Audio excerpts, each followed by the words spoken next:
বিসমিল্লাহির রহমানির রহিম।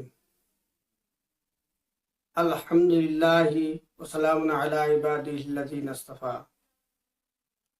রাব্বি ইশরাহ লি সাদরি ওয়া ইয়াসসির লি আমরি ওয়াহলুল উকদাতাম মিন লিসানি ইয়াফকাহু কাওলি। রাব্বি জিদনি ইলমা। আজ আমি আপনাদের সঙ্গে আলোচনা করব কিয়ামতের আলামত সংক্রান্ত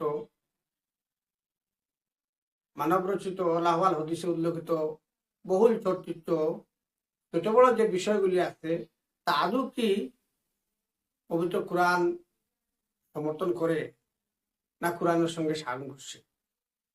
আমরা আজ কোরআন থেকে প্রমাণ করব ইনশাআল্লাহ কিয়ামত কখন সংঘটিত হবে। মানবরচিত রেওয়ায়াত গ্রন্থগুলিতে গুজব রটানো হয়েছে যে কিয়ামত সংঘটিত হওয়ার পূর্বে দজ্জাল নামের এক অদ্ভুত ব্যক্তির আত্মপ্রকাশ করবে। ইমাম মেহেদী নামে একজন ব্যক্তি আবারও হেদায়েত নিয়ে আসবেন। সালামুল্লাহ ঈসা আবারও পৃথিবীতে আসবেন। ফুরাত নদী থেকে একটি স্বর্ণের পার বাইর হবে। ইয়াজুজ মাজুজ, দাব্বাতুল আরব ইত্যাদি বিভিন্ন বিষয়। বহুল চর্চিত আতঙ্কিত এই আজব বিষয়গুলি কি আল্লাহ পাক ওনার সকল বিষয়ে বিধান সম্বলিত মহাবিস্ময়কর গ্রন্থ আল কুরআনে কি উল্লেখ করেছেন? প্রশ্নটা জাতির কাছে ছেড়ে দিলাম। অথচ আল্লাহ পাক বলেন, আমি বিভিন্ন উপমা দিয়ে আমার বাণী বিশদভাবে বর্ণনা করেছি, মানুষ অধিকাংশ বিতর্ক প্রিয়। 18 নম্বর সূরা আল কাফির 54 নম্বর আয়াত। আল্লাহ পাক আরো বলেন, কাফেররা বলে আমাদের নিকট কিয়ামত আসবে না। বলো আসবেই, শপথ আমার প্রতিপালককে, নিশ্চয় তোমাদের নিকট তা আসবে। তিনি অদৃশ্য সম্বন্ধে সম্যক পরিজ্ঞাত। আকাশমণ্ডলীয় পৃথিবীতে তার অগোচর নয়। অনুপ পরিমাণ কিছু কিংবা তদপেক্ষা ক্ষুদ্র অথবা বৃহৎ কিছু, এটা প্রত্যেকটি আছে সুস্পষ্ট কিতাবে। এটি পাবেন 34 নম্বর সূরা সাবার 3 নম্বর আয়াতে। এখন লক্ষ্য করুন, আল্লাহ পাক বিগত জাতির জন্য সালামুন আলা আদমের কথা থেকে শুরু করে সালামুন আলা মুহাম্মদ পর্যন্ত কত ঘটনা কোরআনে উল্লেখ করেছেন। আর কিয়ামতের আলামতের এই প্রকাণ্ড বিষয়গুলোকে কোরআনে উল্লেখ করতে আল্লাহ পাক ভুলে গিয়েছেন। মাআযাল্লাহ। আপনারা সম্পূর্ণ কোরআন বুঝে বুঝে কোরআন পাঠ করে দেখুন, এই বিতর্কিত কথাগুলি কি কোরআনের কোথায় আছে। যদি না থাকে আমরা সবাই বুঝে নিব এইগুলা শয়তানের ছড়ানো একটা আতঙ্ক, যাতে বিশ্বের মানুষ কিয়ামত যে হঠাৎ আসবে এই কথা থেকে উদাসীন থাকে এবং ধারণা করে যেন এইগুলা প্রকাশিত না হওয়া পর্যন্ত কিয়ামত সংঘটিত হবে না। এ প্রসঙ্গে মানব রচিত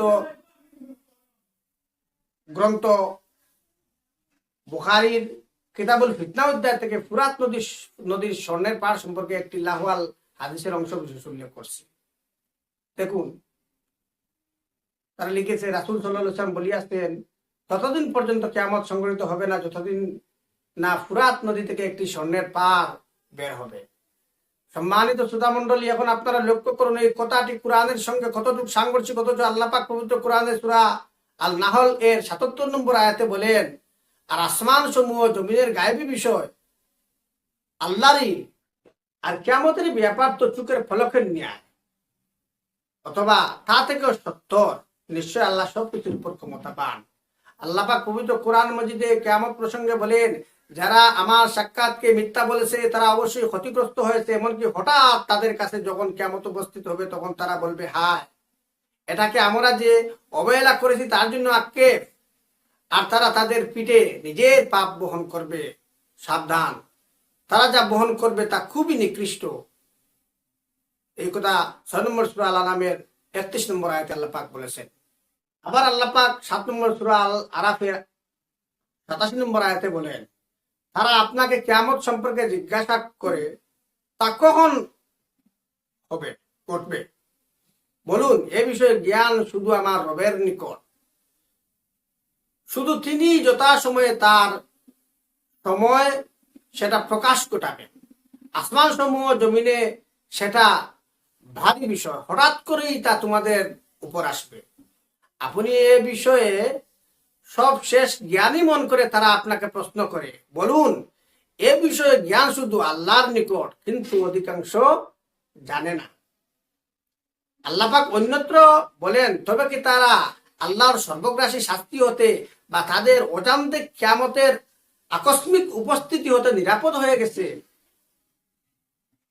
এটি আল্লাহ পাক বলেছেন 12 নম্বর সূরা আল ইউসুফের 107 নম্বর আয়াতে। উপরিউক্ত এই আয়াতগুলা থেকে এই কথা প্রতীয়মান হয় যে কিয়ামত হঠাৎ করে আসবে, এটা কোনো সন্দেহ নেই। কিয়ামতের লক্ষণ বলে কোনো কিছু কোরআনে আভাস পাওয়া যায়নি। সুতরাং কিয়ামতের ছোট বড় আলামত সংক্রান্ত রেওয়ায়াত গ্রন্থগুলিতে মানব রচিত যে লাহুয়াল হাদিসগুলো সহ এই বড় বড় বিষয়, দাজ্জালের আবির্ভাব, ইমাম মেহেদীর আগমন, সালামুন আলা ঈসায়ের পৃথিবীতে পুনরায় আগমন, ফুরাত নদী থেকে সৈন্যের পাহাড় নির্গত হওয়া ইত্যাদি আরো বিষয়গুলি আছে, এগুলি ভিত্তিহীন বানোয়াট কথা।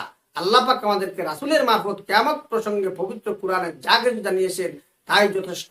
আশা করি বিষয়টি আপনারা বুঝতে পেরেছেন। আলহামদুলিল্লাহি রাব্বিল আলামিন। সুবহান রাব্বিকা রাব্বিল ইজ্জাতি আম্মা ইয়াসিফুন ওয়া সালামুন আলাল মুরসালিন।